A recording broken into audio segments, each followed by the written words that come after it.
Please join us in the Pledge of Allegiance to the flag. I pledge allegiance to the flag of the United States of America and to the republic for which it stands, one nation, under God, indivisible, with liberty and justice for all. Thank you. Our first order of business. Deb, you missed the pledge. Would you like to say it by yourself? I was waiting. Oh, okay. Give me a second to cool down. Our first. I don't know. I just found Yeah, warm. Yeah. You getting attacked by your chair, Angie? No, No, I he wasn't. had like Oh, a Tom? tripod or something. Yeah, there's a part of a tripod under there. Okay, first order of business is the election of officers for 2025. And I'd entertain a motion for that. So moved. Make a motion Retain. to retain the Same officer. Existing current slate of officers. officers? Second? Second. Okay. Questions? All those in favor say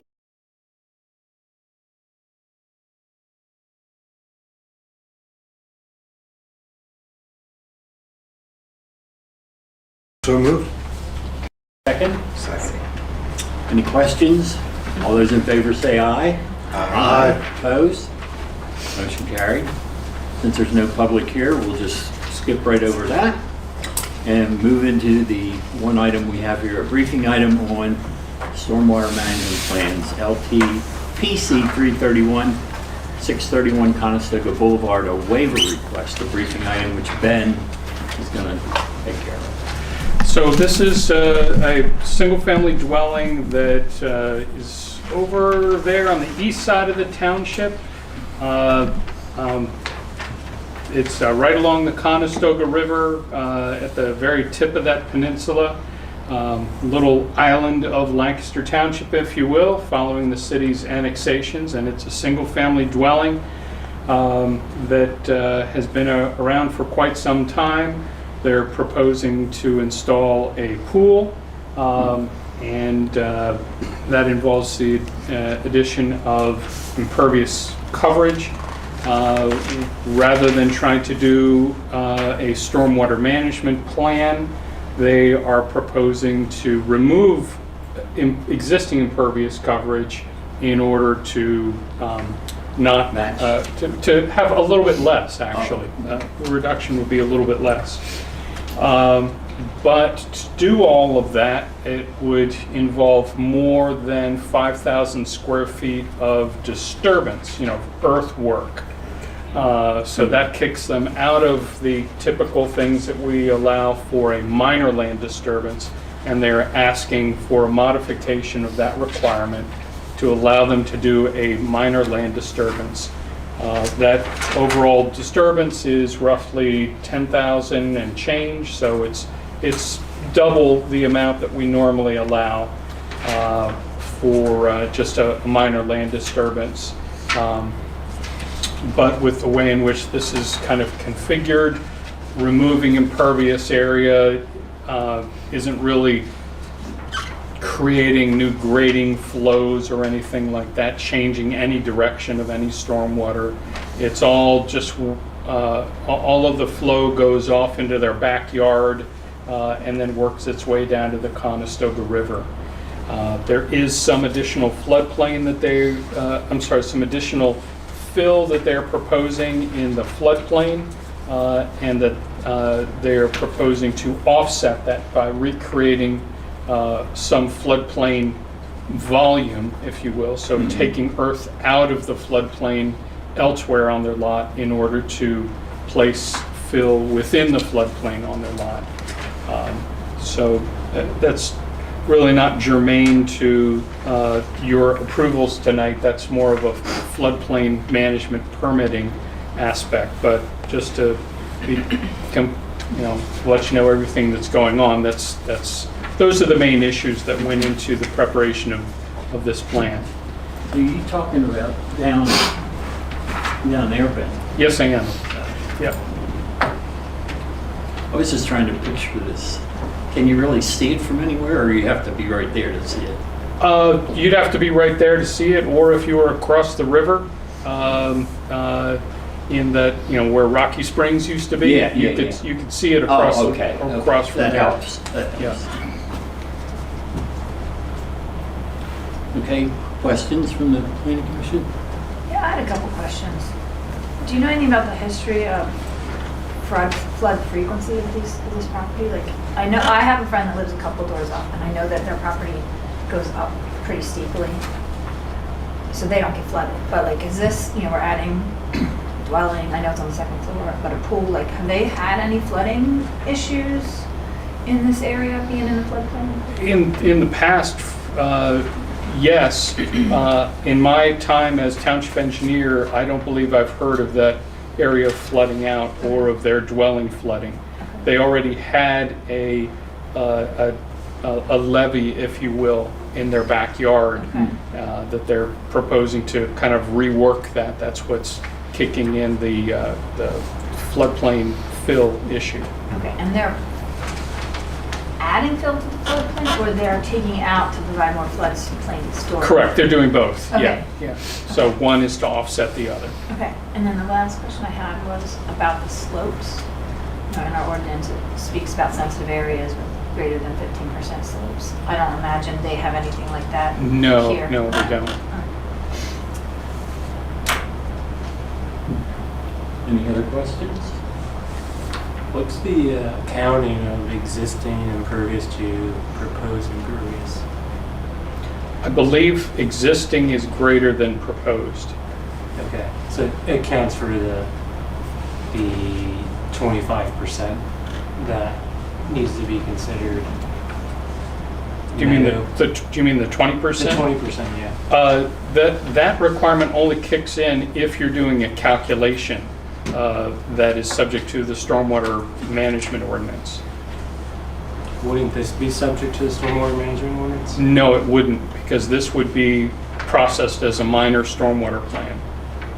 So is there any game being played there, where if we're not processing it as a major plan? A game? Like gaming the rules. She's saying if it's not processed as a major but processed as a minor, they avoid. They those avoid the sorts of 20% calculations. reduction, sure, Yeah. yeah. That is correct. They also avoid the costly process of going through developing full plans, developing the full stormwater report. Yes. So the costs are a benefit to them. Mhm. Is there any negative to the township by some of those other items that would be avoided? I wouldn't say that there's a negative to the township, because all of this flows directly into the Conestoga, and there's not going to be an increase. Yes, there would be the absence of a decrease, as John points out, Yeah. that if they were forced to submit a full plan and a full report, then they would have to show a 20% reduction. But I think that 20% reduction, if I recall, that might just be a few hundred square feet. Yeah. It's not a terribly large area. And since it all flows onto their lot, into their backyard, into the Conestoga, Yeah. we're just trying to balance, Sure. a number of issues. The one other thought I did have is we're removing impervious surfaces now. Is there what's the protocols to basically make it pervious again? Because, that's all compacted there. Will that be? Be turned into grass, essentially. Yeah, so that will be So they have to- retilled or Yep. softened basically in some way. Earth, topsoil brought in, and they have to establish it as lawn, if you will. So I guess if we say in all practical terms, which we like to say in this case, and Angie was onto this, that there's no really negative impact. And when you boil it all down and look at the whole thing holistically, it's really not making much of a difference. Is that fair? I would say they're not making much of a difference by not submitting a full stormwater plan, yes. How are they conveying water from the garage. Because if they send it to the adjoining property, if it sends it in that direction, it looks like it's going to go right onto the neighboring property's line. When I don't took see a- any type of downspouts on the garage. Is it the existing garage? No, the proposed garage. Okay. Do we have that detail? When I took a look at it, I didn't notice that being an issue. It We looks take a like look they're at building that. up the pad for the garage, which is causing them to grade along the adjoining, not on the line, but close to the line. And if they were to send one of those downspouts, say, close to the, what's the plan north on this thing? Straight up. If they were to send it to that northeast corner, it looks like it has the opportunity to go onto the Mhm. neighboring property. Well, the minor land disturbance application compels the applicant to state that they are not going to increase flows onto an adjoining property owner.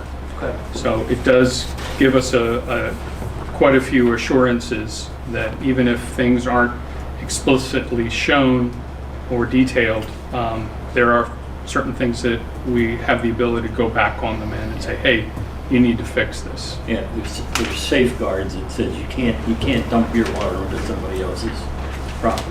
Unless it's flowing there already. Yeah.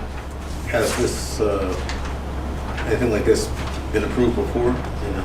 Yes, Yeah. we've done this on at least 3 occasions since 2014. And it doesn't look, I always have to have my one tree question.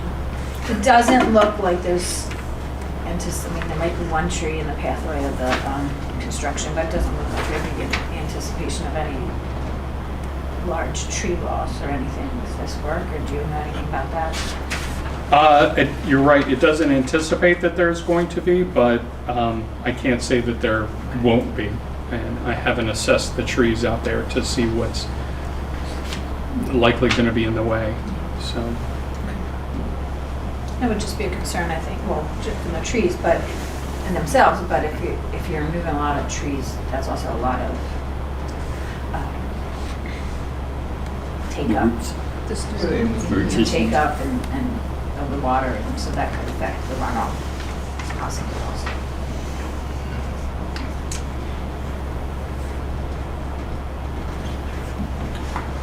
Any other questions? So we're being asked to approve a waiver modification, is that correct?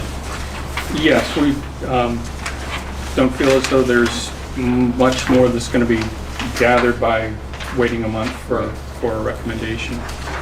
I'm fine with moving it to an action item. Okay. I'm sorry, I did have one other question. Okay. So this modification, when I read this, and I wasn't sure if I was reading it right. So request a modification of the maximum allowed area of disturbance that can be permitted by the township as a minor land disturbance. Okay, so is that one, and then a modification of a waiver of the prohibition against a minor land disturbance on Yes. properties with environmentally sensitive area? Okay. Yes. So that second part, have we ever done that, or do you have any reservations about that part of it? We have done that, Okay. yes.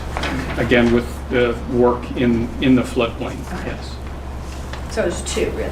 So it's Modifications actually a packaged modification and a waiver? Correct. Yeah. If we're parsing it down, but it all falls within section 29-36. together? Okay, Tom. Oh, everybody agree that we can move this to an action item? Okay. All right. Then I'll entertain a motion on the stormwater management ordinance modification waiver request as stated in the December 31 letter, review letter by Ben.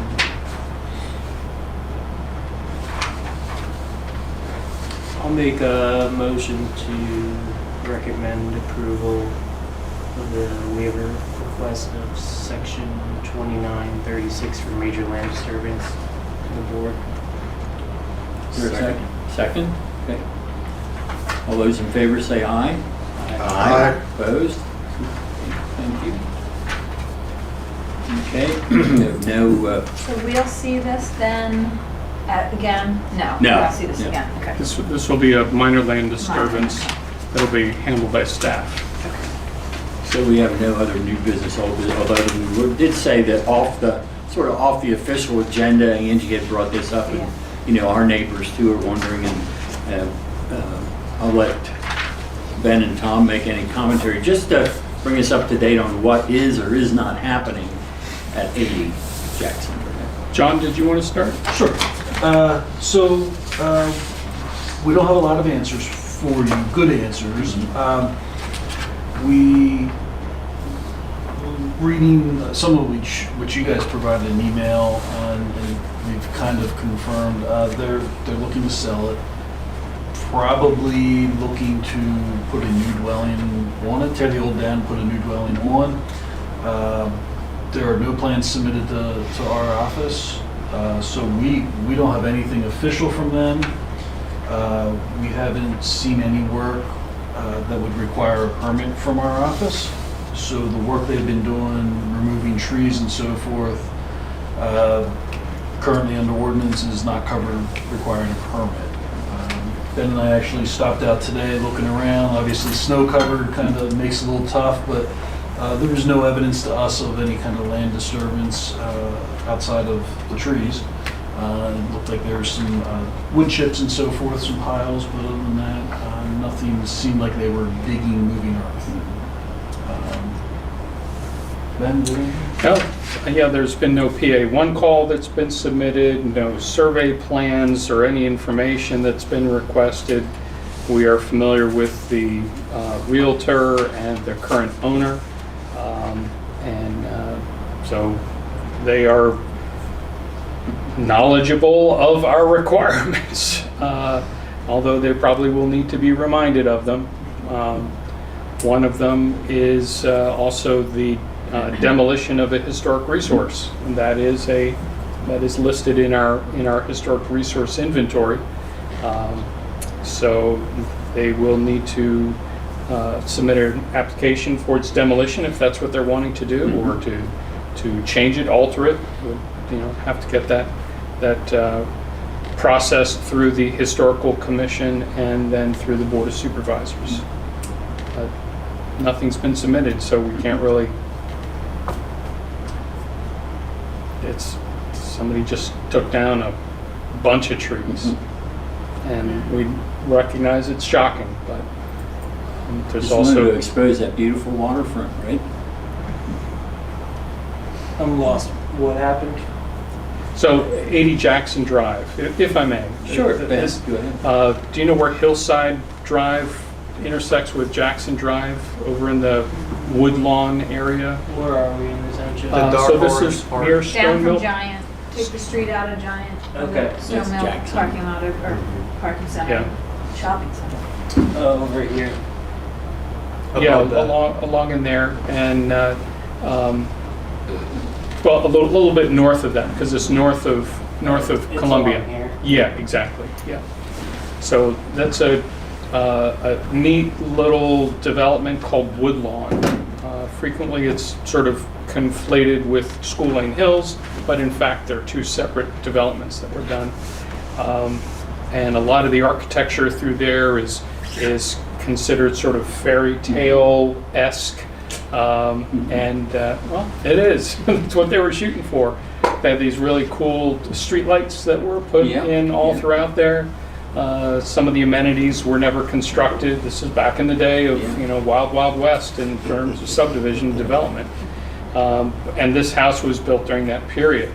It's right at the the west end of Hillside Drive, and across across Jackson Drive, sits up on a hill, and then boom, the Great Sledding Hill. Okay, I think John was experimenting with that today. So Was that intentional or unintentional? Oh, it's absolutely intentional. he was trying to take me down at the time.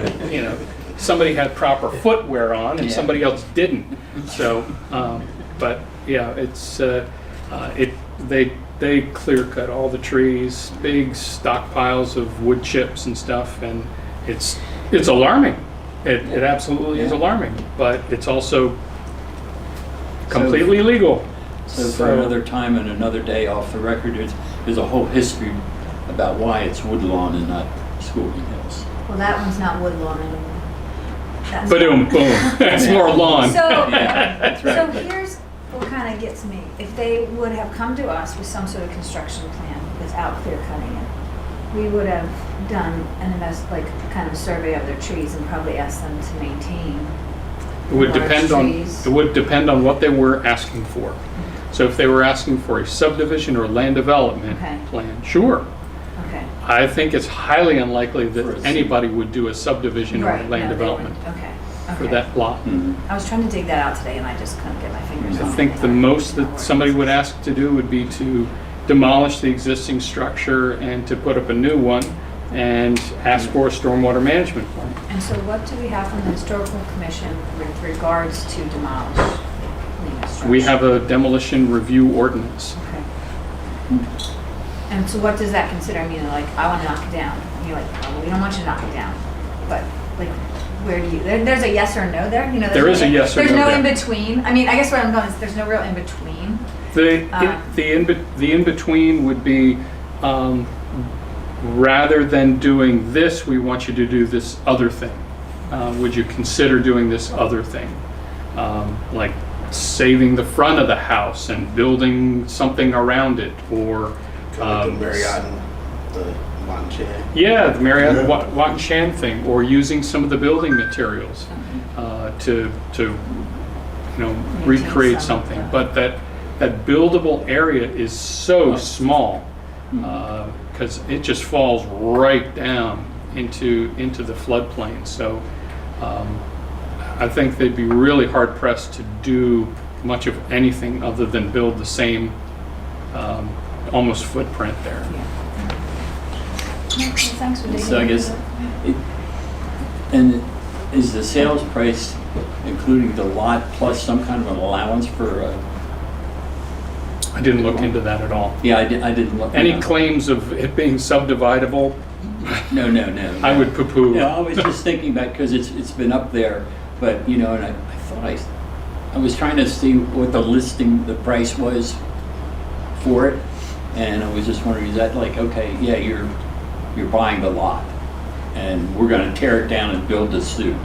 I have no idea. Yeah. I think weren't there pictures of like an infinity pool? Oh with, my like- God, it was like a 500-foot frontage showing like a They're very little- misleading. Yeah, the yeah. pictures.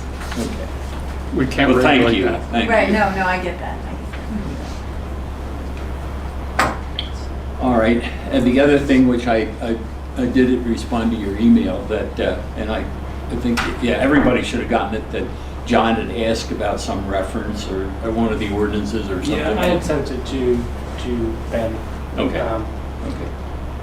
But I did want to talk about that email that I sent to everyone about the comp plan. And I did talk to Ben and we're short one member right now. Or do we not have a quorum? No, we do have a quorum, but we are short one member. They want to have, their goal is to have another member seated by March meeting. And they said, let's wait until we get that and we get a little time to see what it is about to prep us for that. So I think it's an awareness at this point that we're, what is it, in three more years or what's the year that we need to do something? I the, comp haven't plan? looked at For the that. comp plan? The MPC requires that you review or create a new comp plan every 10 years. Right. Yeah. And I So is it really- 2030 or are we coming up or what? We're coming up on the 20-year mark of when our comp plan was recorded or adopted. That is, I think that's accurate. Yeah. The last comp plan, if I may, was developed by Lancaster Intermunicipal Committee. Right, yeah. It was called Growing Together. Mhm. And actually, I took a look at that earlier today just by chance, and it reminded me that we spent a little time talking about We that did. We a did. few years ago. Mhm. And what were the initiatives that came out of that. And, to see if the planning commission wanted to do anything with any And of what are we those talking about, the initiatives. master map, or what was that? The referred to? official map, right. Official map, Official yes. map. And Build some, condos on the river or something? I'm sorry? Something like build condos on the river. if you'd like to build condos on the river, we can talk about floodplain and Your next career. stormwater management, and trees, and all It's gonna kinds be of part good of the stuff. plan, you know, for the township. We got some condos coming on the Yeah. peninsula. Yeah. We'll see those plans soon. Yeah, So we talked about it. We weren't really sure if Lancaster Municipal Committee was going to start to move forward with developing its own comprehensive plan again, its own update. But clearly, various municipalities within that organization have just said, we're going to do one on our own. Right, And yeah. maybe we'll be left to that. I don't think we should wait for Limerick to It's perfectly fine for a municipality to have adopted a multi-municipality comp plan and their own comp plan. There's nothing that stops you from having both. Right. And what's the 2040, what's? That's the county comp plan. That's the county, yeah. That And was that's a good adopted prompt as well, Yeah. too. early 2018. Yeah.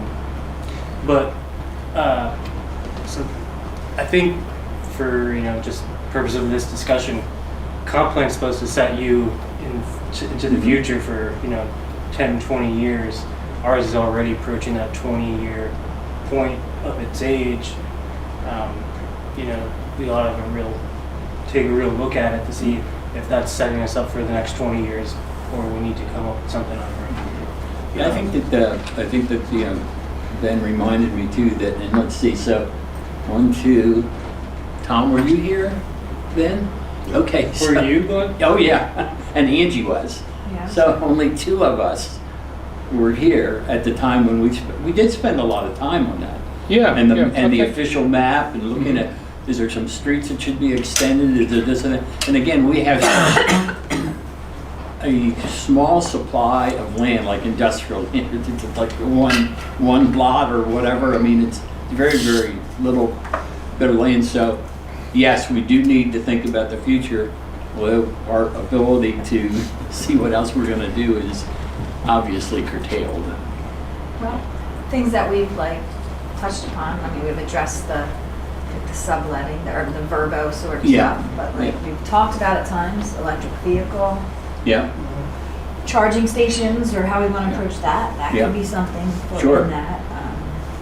And that's Yeah. past kind of structural land development. I think we want to take a real good look at the greenway space, because anything's really come out of that, except for maybe minute trails here and there, but nothing substantial. well, I think we've got them. I would say that some of it's substantial. Yeah, Is there a But trail map? I though, would that I you would can not access? disagree if you were to say that there's gaps that could be filled in, additional things that could be done. But yeah, that's a good question you can ask Ben, but I mean, there had been a thing that showed us some, because the whole idea was wherever within our township that we can connect with something else, we've always tried to include that in reviews and requests and so forth to the developers that have come in here.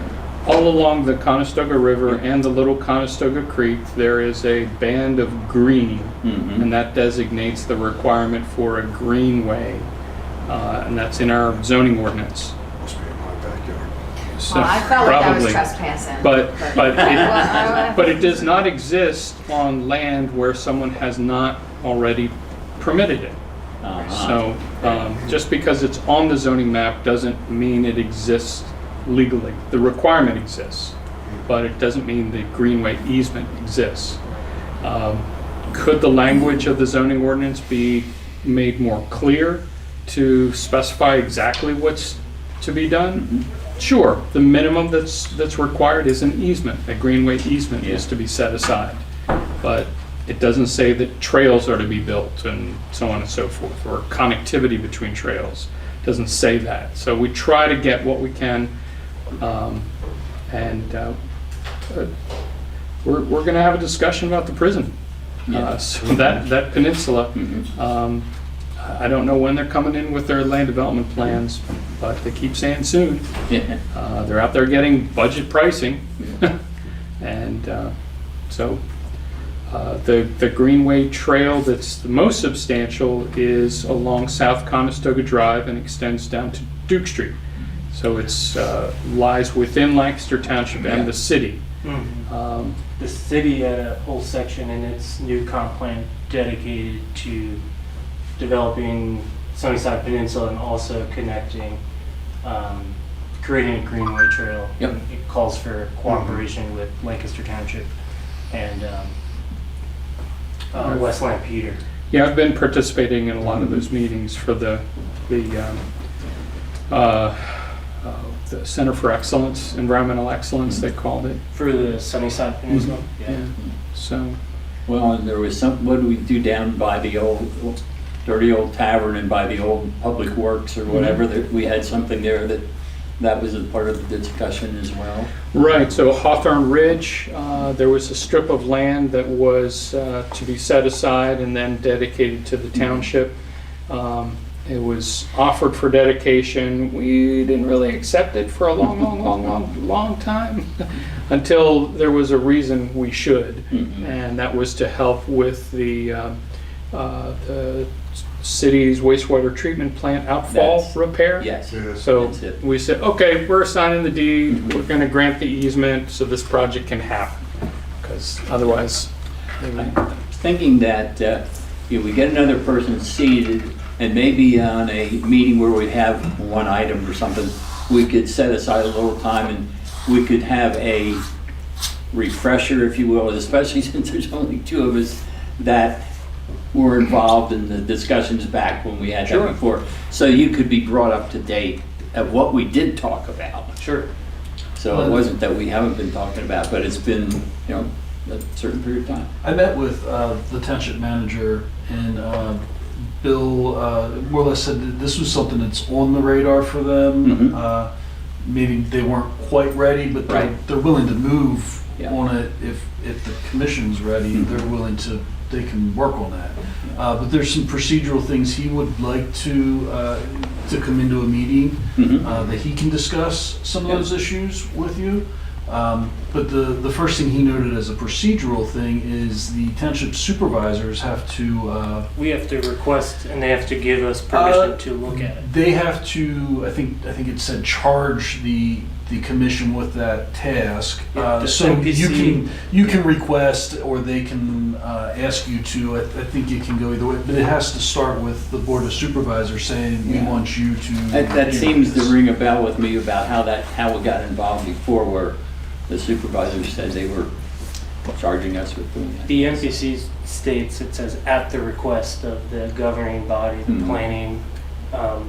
planning agency is tasked with creating and presenting for adoption the comp plan.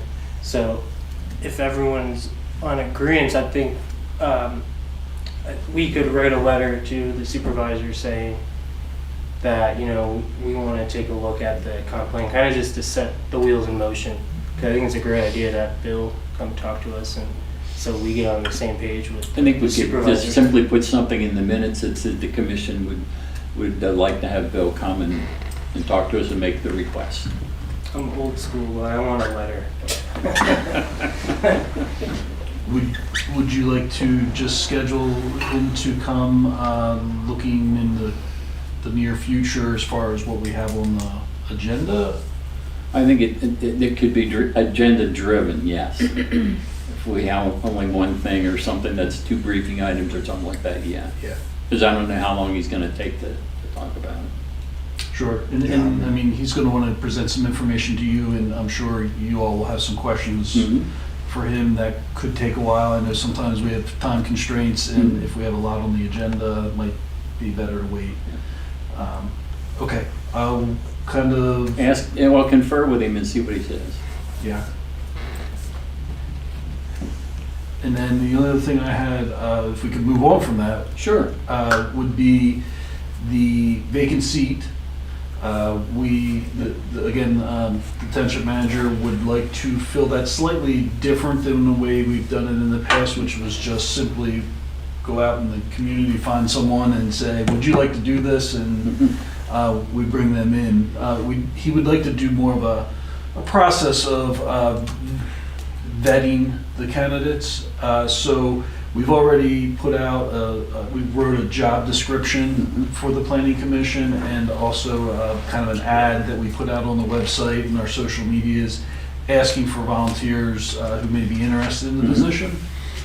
So far, I've gotten 2 resumes back of people that are interested. The plan would be for Mr. Bamford and myself, and they suggested the chair or designee to sit as a 3-person committee to actually process and interview those people. I went through that. Angie, did you? I was interviewed, yeah. Tom? Yes, but I believe I was the only candidate at the time. Okay. And John? I think that was interviewed. Okay. Deborah or? I phone interview. I mean, Okay. yeah. Yeah, you're right. So Angie and I have been here the longest, and yeah, it was they had gone out. I don't remember when you came, they had gone out and said that people were interested, and then they called me in, and it was, well, I think Tom Schaller was the chair at the time, and then it was the chair of the planning commission and one other person. So it was 3 people. So it's going back to that model. Sounds good. Hopefully you get a couple more that might be really good. Yeah, I'm aware of one other person that has expressed interest that we have not received the resume yet. I suspect we'll get theirs, just haven't physically gotten it yet. And certainly if we know of anybody who would be interested, Absolutely. encourage them to Yeah. check it out. Does the township ordinances or planning commission bylaws, if we have them, I don't know if we do, require that it be a township resident? I think so. I believe so. So I all can 7 members confirm need to be township I residents? believe so.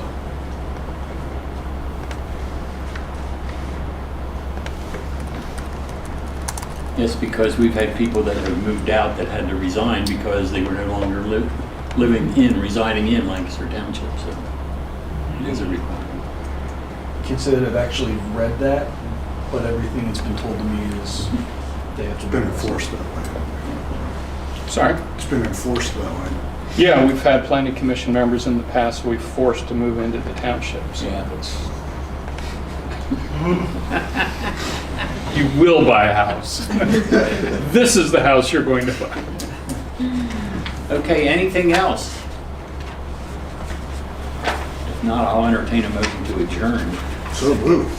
Second. And we're out of here. Thank you, everyone.